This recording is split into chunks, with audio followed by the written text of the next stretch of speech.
What's going on, guys? This is Frank Hatzis, and you're in Rope Dart School.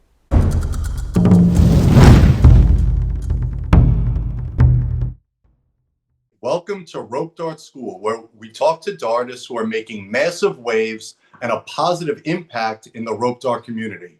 The goal with the show is for you, the listener, to hear what these aspirational dartists are doing and how you too can become a living rope dart legend. All right. This first artist we're speaking to today comes originally from Texas, but hails from Oklahoma and has been rope darting for 4 years.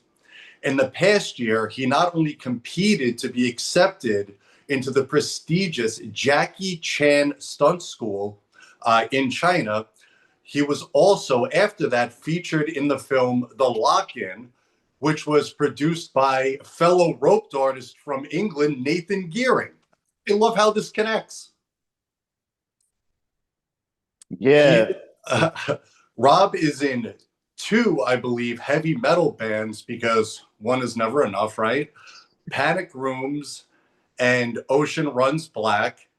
And funny enough, never brought this up, but we actually I shared the same fight name. When I used to fight Muay Thai, my teammates nicknamed me Kung Fu Frank, which then got shortened to Kung Frank, but whatever. And this guy is so cool that a friend of mine, Grace, and myself snuck into a NASCAR tournament just to meet him. Ladies and gentlemen, I think it was a NASCAR tournament. Ladies and gentlemen, the living legend, Kung Fu Rob Campbell. Greetings. Thanks for having me on the show, Frank. It's an honor to be here. Thank you so much for joining us. I must say, I love the background you have there, all the weapons. I see the monk spades, the guandaos, the spirits. We're going to get into all the tiger hooks. We're going to get into all that stuff. But I do like to start every Kung Fu School podcast with the same question, Rope Dart School podcast with the same question. What got you into rope dart? So it's funny that you mentioned Kung Fu at first, because Kung Fu is actually what led me into rope darting. I practice the martial art called Kung Fu Sansu. It's an ancient self-defense Chinese martial art, but it also has a heavy emphasis on weapons. So shortly after starting, I got into the staff, and then I started performing with broadswords. And then as I got further down the line, I got into the 3-section staff.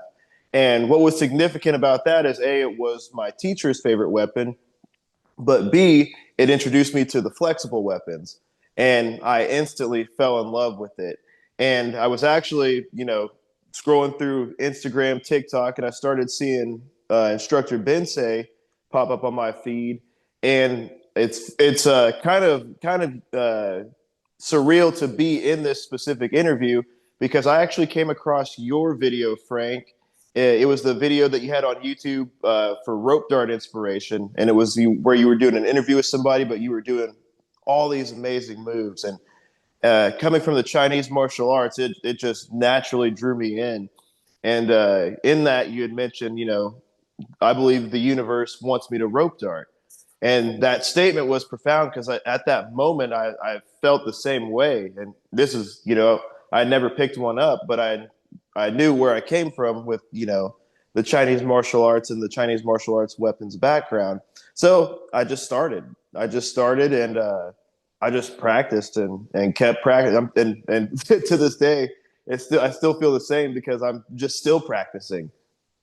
For sure. I mean, we're all still practicing, no doubt. You're never going to get any good if you're not, right? I think probably one of the biggest surprises that I just found out, which I think a lot of people might be finding out for the first time, is that you've only been rope darting for 4 years. Is that 4 years?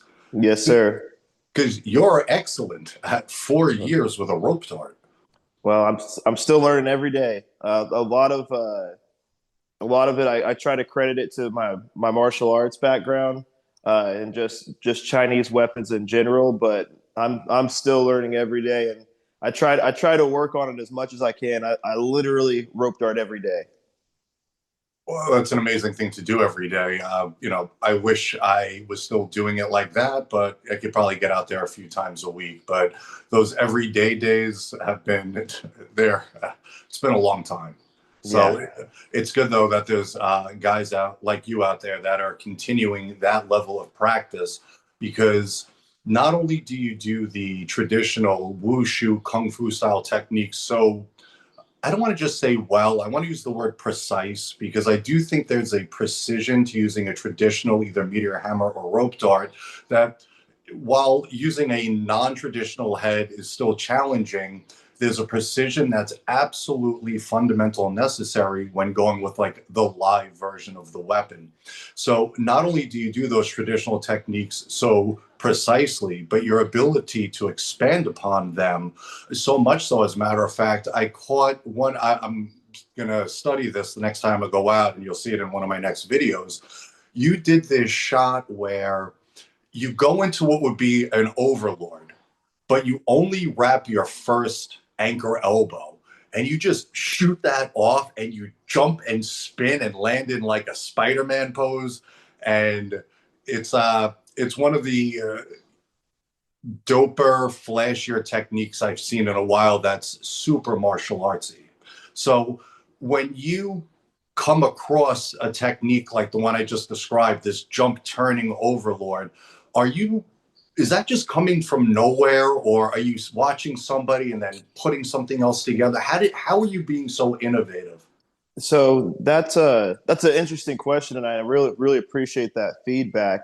It literally just comes from nowhere. I'm I'll I don't really. One thing about me in particular, when it comes to the rope dart, is I don't really know the terminology. So I'm not really sure what move is what. So I really don't have any uh, rules or boundaries, if that makes sense. So whenever I'm rope darting, I just try to take the concepts that I know, such as empty knots, or if I have to spin out of the shot or do a slack lift. So I just try to know when those things are necessary, and I try to just be free whenever I'm just flowing. And in doing so, sometimes I'll do something. And I'm like, well, how do I do that again? I'll have to just keep practicing until I figure it out. But I try to stay free with it, and I try to just kind of flow and see where the dart takes me. For sure. And, just to be clear, the terminology isn't supposed to, make anybody not free. It's just supposed to be able to describe the things that you're doing so that others can be like, oh, wow. I guess Absolutely. part of when we came up with the language a long time ago, it was mostly, still at the time telephone conversations. So it was an easy way to explain to somebody what exactly was happening.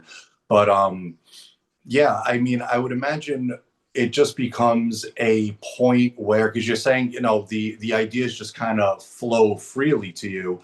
And I love that answer for many reasons, but probably the biggest reason being that it's almost like the rope dart has this omnipresent thing now where we're just kind of absorbing different things from each other. It's just kind of coming from seemingly nowhere, right? As you said. And I think that that's a physical representation of the growth that's happening in the rope dart community. I would have to agree with that 100% because you see all these guys out here and they're pulling off moves and things that you would never even think about doing. And then whenever you really start putting it in perspective, the possibilities are really endless. I mean, it really is. And one person can only discover so much. So that's one thing that I personally love seeing. And even in the past, because I haven't been a part of the community very long, but even in the past year or two, I mean, you just see it growing exponentially, and it just keeps multiplying. And to see some of these people out there, there's just some amazing dartists in the world. Oh, absolutely. And when you mentioned your original style, you had mentioned the three-section staff, which is a weapon that I used to do too. I used to do a lot of weapons. And then I found the rope dart and pretty much dropped all those other weapons. So I'm a little bit envious of you because not only did you pick up the rope dart and absolutely blow it out of the water, but you've still maintained a wonderful relationship with all of these other weapons, which are fun and they're great and we love them. So if you could divulge a little secret, at least for me and maybe for others, on how I could potentially reunite with my three section staff, my spear, my nunchucks. I try, but it doesn't stick. Yeah, that's the balance is definitely a key. Now I will tell you, rope dart's my favorite. so A so hundred percent. so I spend more time with it than anything else. But I try to practice every morning, and whenever I do that, I'll train with the spear, the staff, the broadsword, and the GN. And the reason why I choose those four weapons in particular is because in Chinese martial arts, those are technically considered to be the grandfather of all weapons. So I feel that if I maintain a connection with those four in particular, then everything else kind of translates. And obviously, I have a love for the three section as well, so I train with that one daily, and so I practice with both of those. I try to practice with the four grandfathers of all weapons, and kind of keep that balance. But a lot of the movements, especially with swords is something that I personally want to work on more and get better at because it's not like it's I either like pole arms or I like the flexible weapons. The spear or I'm sorry the swords they're static and you know it's just something a little different that I want to do more. So I'm still learning how to balance these things out, but I try to practice every morning with the four basic weapons, and I spend most of my time with the two I love the most, with the three section and the rope dart. Well, that's a fantastic philosophy for training, going with the four grandfathers and just maintaining that level of proficiency in those skill sets. Shifting over a little bit because I've seen that you've competed with a rope dart, in tournament competition. I'm assuming that there's other weapons at play when you compete as well. So the martial art that I do is more self defense oriented. So I actually don't compete with it. However, we do performances. So we'll go out and we do demonstrations. We've demoed for the Oklahoma City Thunder. Shout out to OKC Thunder. They seem to be doing really good this year. Hopefully they can pull off that championship. But outside of that, we've done demos for the Harlem Globetrotters, the Asian festivals here, at the state fair. So there's a really fun performance aspect to our martial art, and the rope dart is definitely a crowd favorite. It's one of my favorites to perform with. So it's really cool because it's the one thing that always stands out and people always remember. You know, people come up and be like, "What was that thing?" Or that was like Scorpion from Mortal Kombat. So incorporating the rope dart into the performances is something that we really enjoy doing. Oh, for sure. Everybody always remembers the rope dart because it's the most magical looking of the weapons, for It sure. is. You know?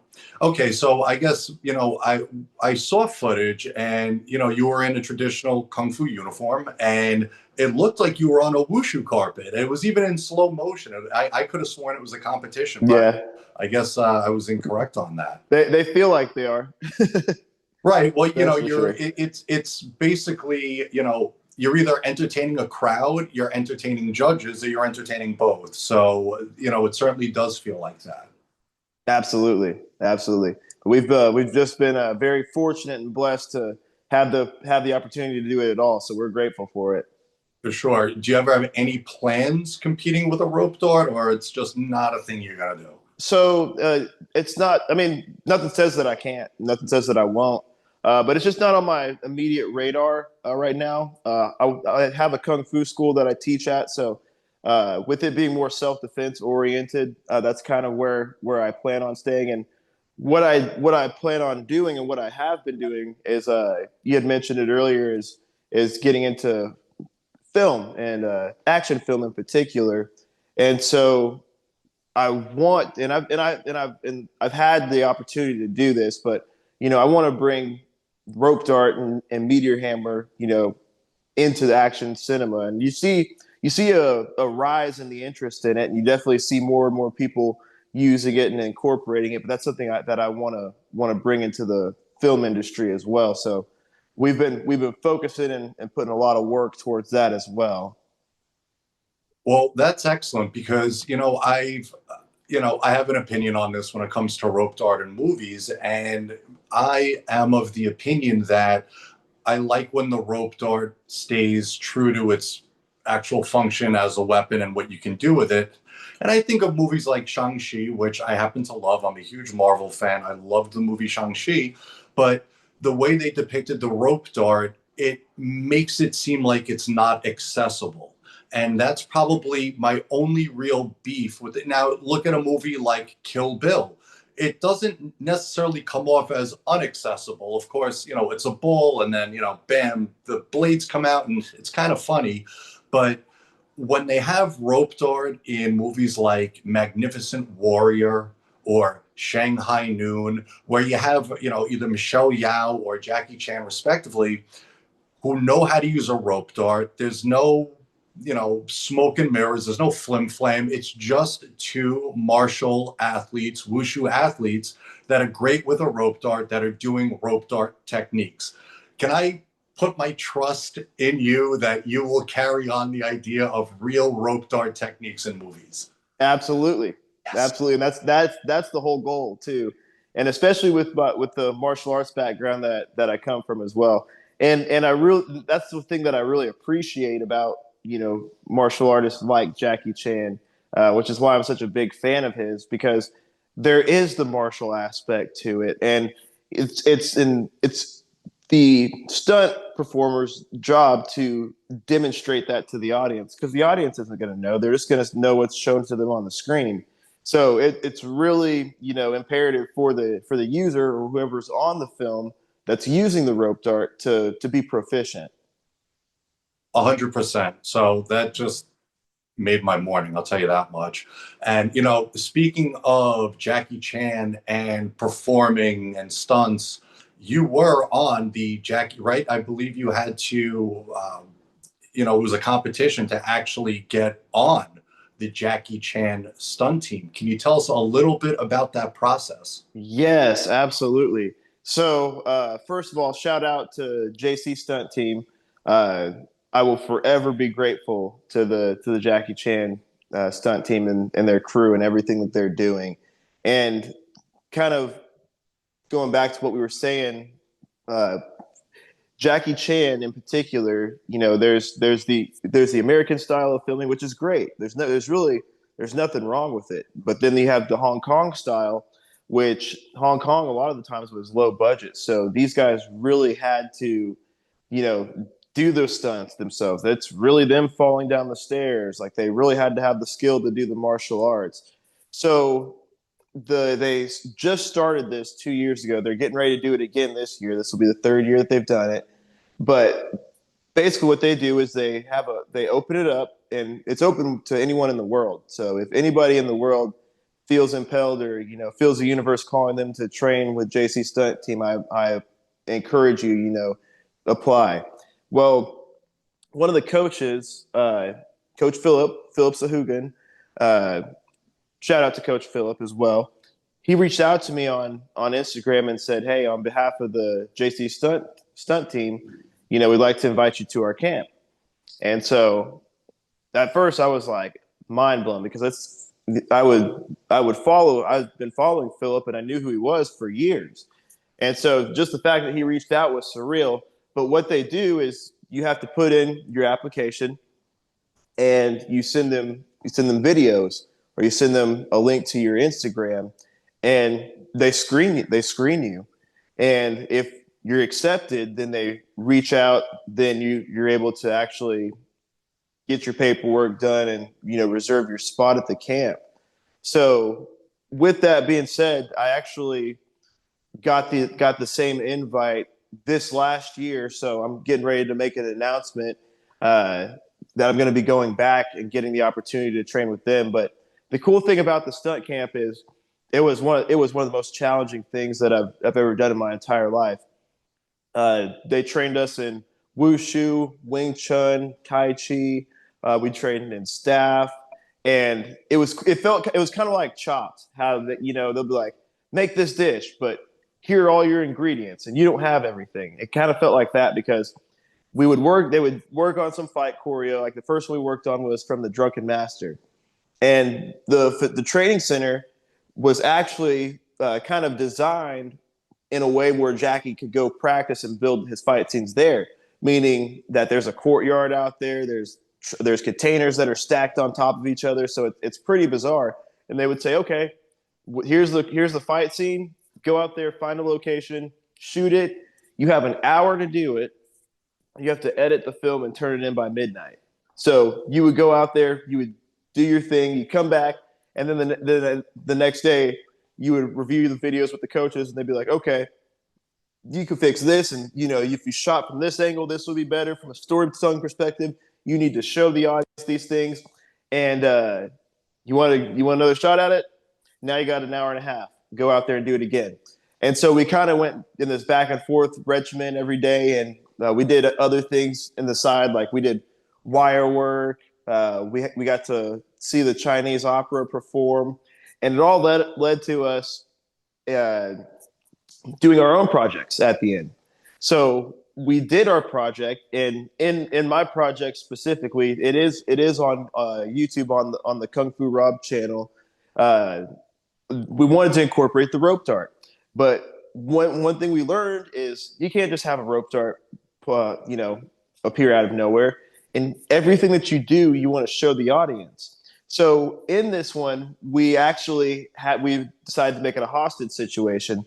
So the girl was tied up, and she had rope around her wrist, and then the main villain had a knife. And so there's a little fight and a little exchange that happens, and I get knocked off the deck, and I just happened to land right next to the rope and the knife that's on the ground. So that's whenever I, put it together. And what was funny was whenever you show it that way, as soon as the audience, because we premiered it in front of the camp, in front of everybody, as soon as the audience saw, me putting the rope together, you could hear everybody just cheering, "Oh, it's the rope dart!" And so it was really cool. And so the guy that I was fighting in it, his name is Yao Rogers, and he's an absolute monster, MMA tank out of Florida. So I throw the dart, and it cuts him across the neck, and then I wrap his neck, and I pull him in. And the girl that I was fighting with, she comes in and throws a Superman punch. So it was like really, really cool sequence. But to incorporate the rope dart in that fashion, that was really cool to do in that moment. And then, of course, afterwards, we had a huge party. Everybody got to just hang out, meet each other. And, one thing that was really cool about it is there's just this kinship between everybody that went to that camp. And it really is like family. I mean, everybody that you went to the camp with, everybody's still in contact. Everybody supports each other. And it was really one of the most amazing experiences I've ever been a part of. Wow, it certainly sounds like it. Super cool. And you put together different fight scenes and fight choreography even before you went to the Jackie Chan stunt school. Yes. That's correct, right? Yeah, because I think I've caught. Let me make sure I got this right. I know you've redone the rope dart scene in Shanghai Noon, Romeo Must Die, and what's the other one? Don't Tell Me, Rush Hour. Is that right? Yes. Okay. Yep. Yeah. Yep. Super That cool. was Yeah.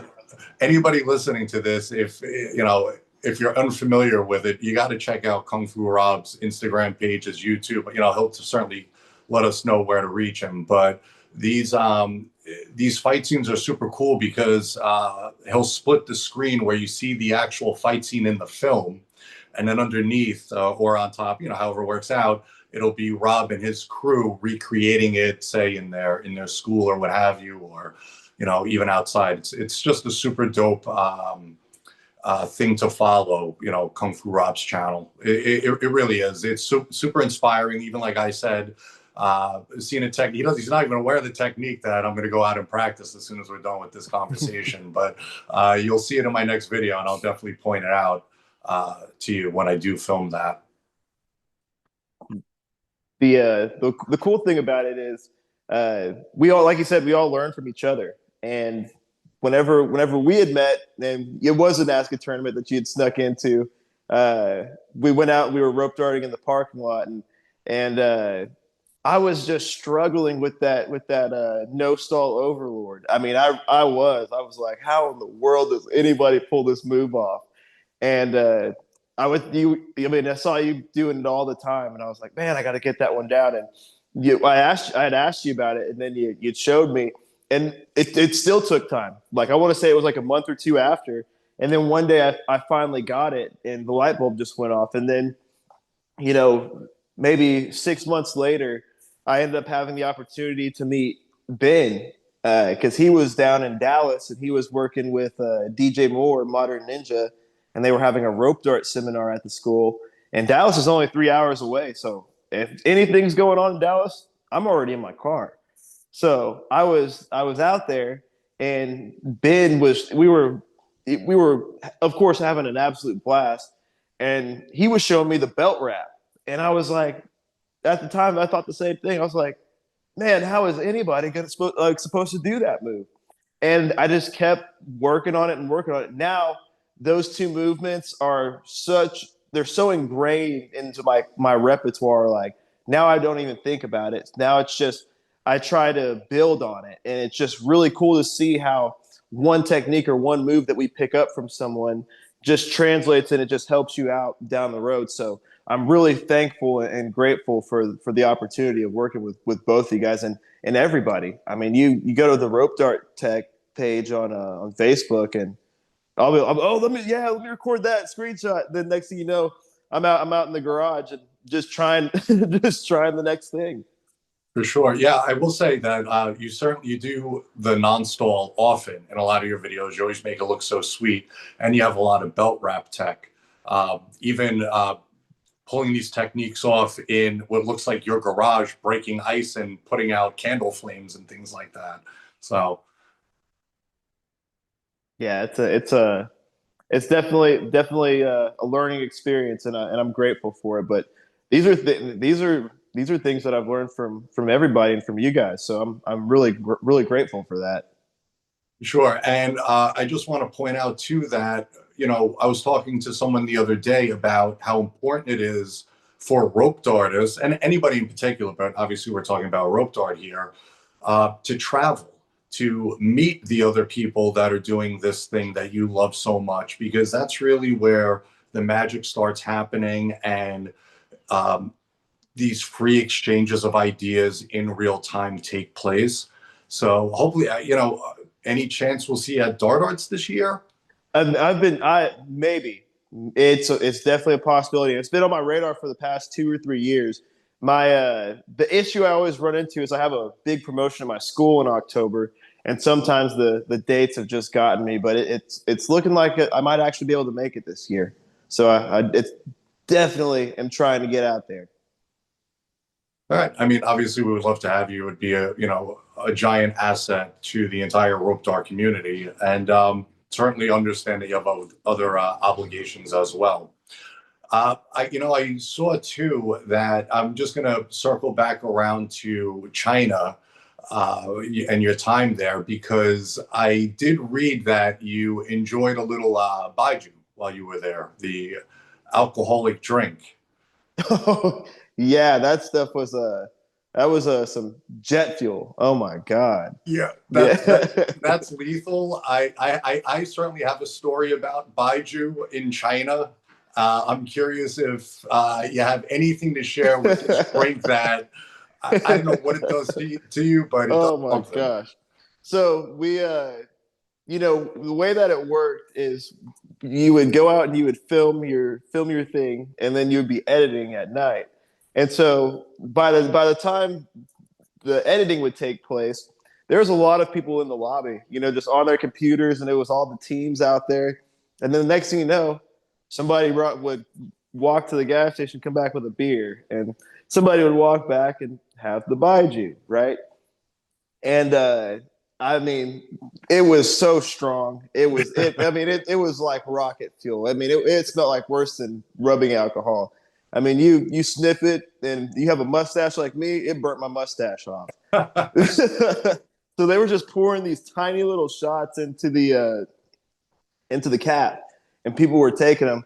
I took a couple, but I knew the next day you're training with the JC stunt camp. It's going to be hardcore, so I had to cut it off at one point. But one of our friends, he was out there, and he went hard.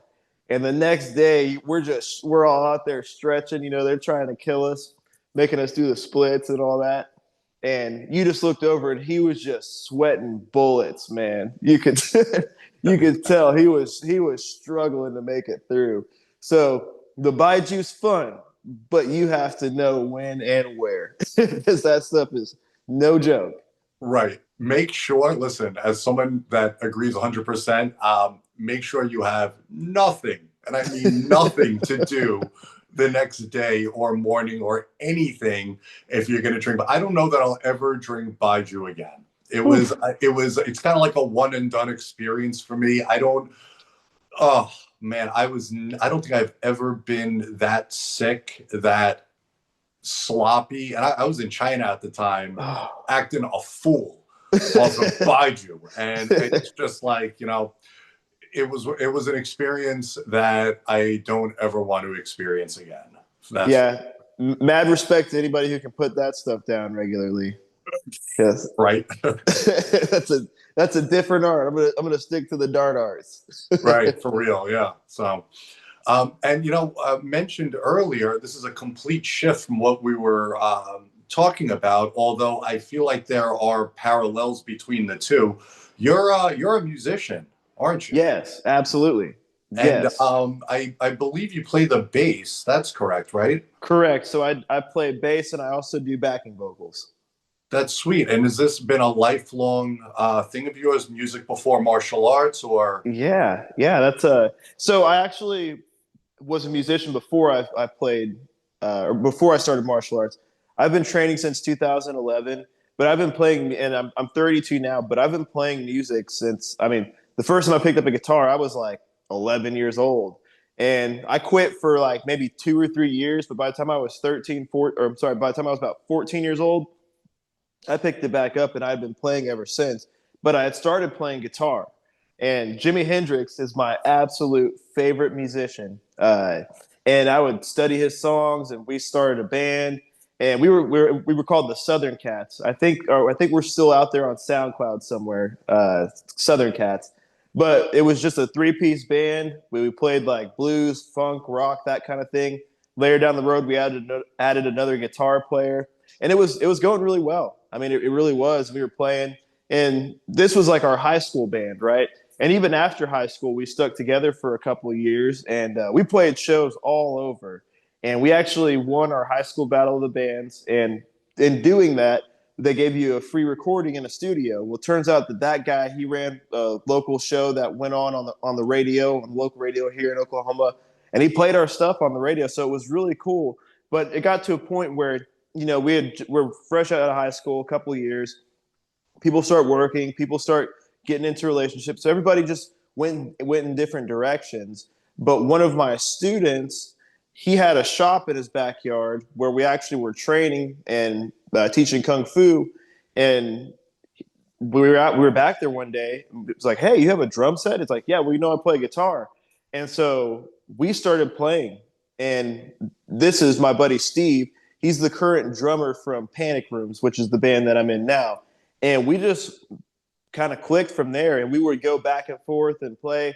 We were in probably 4 or 5 different projects throughout the years, just trying to find something that worked. Eventually, in that process, there was one project where they didn't have a bass player, and they had asked me, and that was actually the first metal band that we were in, because everything was kind of blues rock, funk until that point. And so we switched, and we were playing metal, and it was in a band called Plowed, and it was really cool. And I just fell in love with the bass, and I'd always been a Primus fan. I always been a Les Claypool fan, so I just stuck with it. Then a few years down the road, that project kind of fell through, and we ended up finding our guitar player. His name's Brian, and it's probably been about 4 years since we've been playing with Brian, and we just kept playing. We started writing. Next thing you knew, we had about 4 or 5 songs, and we started looking for a singer. And that alone, to find the right singer, just took some time. And just maybe about 6 to 8 months ago, we finally found that person. And we've played 2 shows already. We have 2 more lined up. We got our music out there on Spotify, Apple Music, YouTube, Pandora, that kind of thing. And so now it's just been full. It's been literally like a 10, 15-year journey to get back to this music thing. So I'm really excited that that's going on. And then the guitar player, he had another project going on called Oceans Runs Black. And that's the other metal project. So we have these two going on side by side that we're trying to get going and trying to get them out there.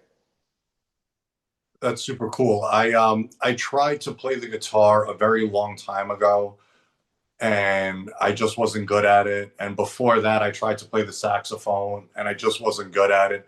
I'm just not a musical guy at all. I probably, as bad as my speaking voice is, my singing voice is like the worst in the world.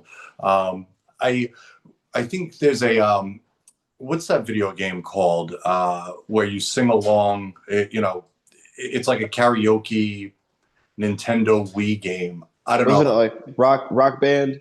something like It that. was one of those that had the vocals on it.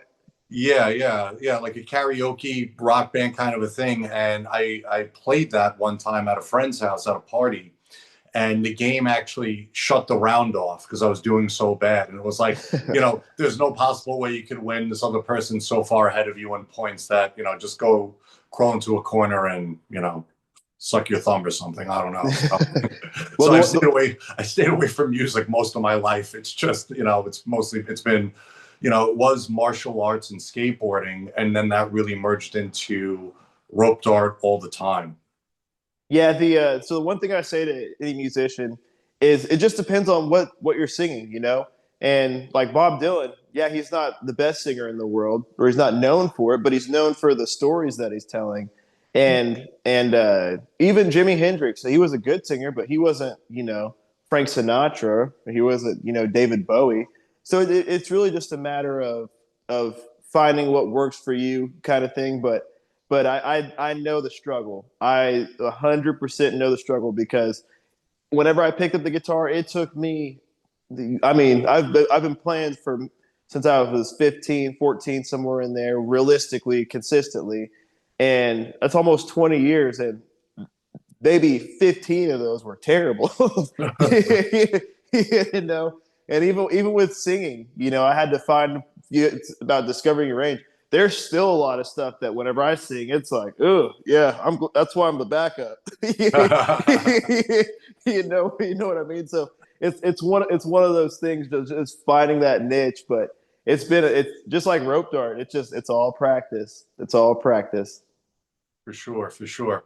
And, before we do go, and I still have a few more questions for you, but just to make sure that this gets out there, where are the best places? I mean, when you mentioned your band, you mentioned, Pandora and YouTube and Spotify and all of these places, but when it comes to Kung Fu Rob, the rope artist, what are the best places that folks can reach you or, follow So you? yeah, absolutely. So Instagram would probably be number one. It's Kung Fu underscore Rob. Also on TikTok. On TikTok, it's just Kung Fu Rob. We've also started a YouTube channel. That one it's the channel name is Phoenix Stunt Channel, and the idea is me and my team out here we're looking at really getting things going, really having a stunt team, a production team, that kind of thing. You can also find it under Kung Fu Rob. So a lot of the stuff that's been getting posted there. I'm also on Threads, not necessarily as much, and I'm on Red Note. The same would be with Red Note. But the best 3 platforms to reach me at would be YouTube, Instagram, TikTok, under Kung Fu Rob. All right, fantastic. And what message would you like to leave for rope artists specifically that something you found in your rope dart journey or what have you, even beyond all the way to China? What kind of a message would you like to leave to rope Yeah. artists? Yeah, that's keep practicing. Practicing is the number one thing that's going to teach you. And the one thing that I love about it is obviously we have to build our foundation. Like you had said, like whenever we first pick it up, we don't know what's what. We're still working on just our planes and how to not hit ourselves and work on the elbow shots and the knee shots. But the more you practice and the more that you familiarize yourself with the dart, the techniques will come to you. The innovation will come to you. So we need everybody whenever it comes to rope darting. Like we had discussed, Frank, it's so vast. All the possibilities and all the things that you're seeing these guys do, and you're like, whoa, I never even thought about that. So the creativity is really endless, and for every rope dartist to get the most out of it, we need to continue to work with each other. We need to learn from each other. So I encourage anybody who inspires to rope dart, and no matter your skill level, because that's irrelevant. If you do the work and you practice and you just stay true to who you are, you will bring those elements out in your rope darting. Nobody's you. So the things that you can really do with the rope dart is something that nobody else can.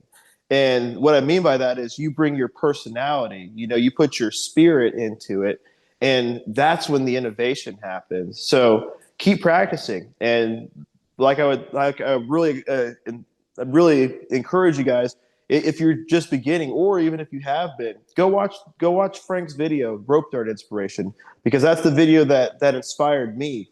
And at the time that I had started, zero skill with the rope dart. It's just mind blowing to get to the point that I am now, and to get to the point where I can innovate and I can perform. So I just strongly encourage anybody who's practicing or has that urge, go for it. Keep practicing, keep doing the diligence, and watch the innovations happen.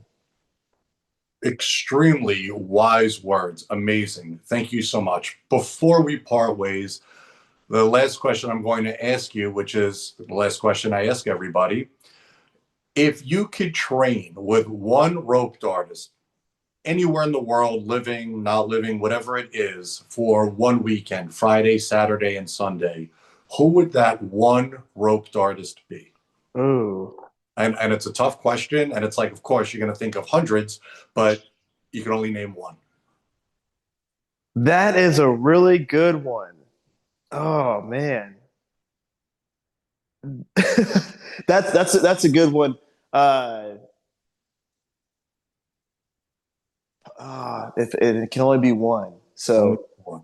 so I had the first on my list would be you and Ben, but I've met both of you guys before. So I'm gonna say probably Adam Bush.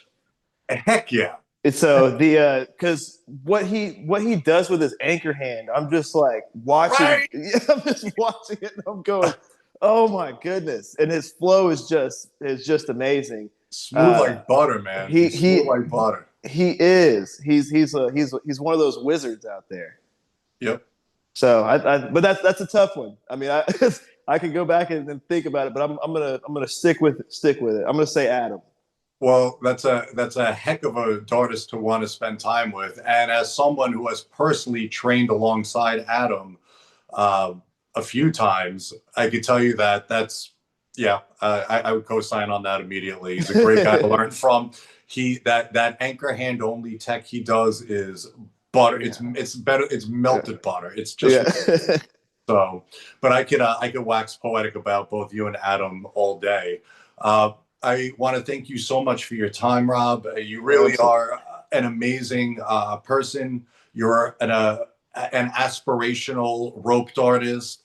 I'm myself am going to go out when we finish here and I'm going to practice some of the techniques I see you do just because I kind of want to rope dart like you a little bit. We really appreciate you. The rope dart world loves you. Keep doing what you're doing. Best wishes in all the rope dart knowledge that you could bring to the film industry along with Nathan Gearing.